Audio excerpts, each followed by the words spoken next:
Welcome to Antenna Fix.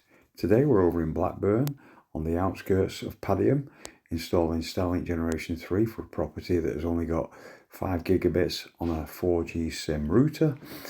The installation that we've done consists of a galvanised bracket on the building, an aluminium pole, an aluminium E-pole pipe adapter, making a very windproof connection. On this particular installation we've got 320 megabits and upload speeds of about 26. It's going to do a software update and then the Starlink will be fully up and running. The Starlink is on a current deal where you get free kit if you subscribe for 12 months.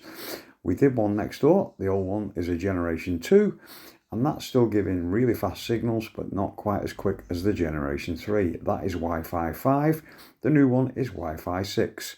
So if anybody needs a Starlink installer around Blackburn, Darwin, anywhere in that kind of area, we cover the northwest. Look us up at antennafix.co.uk.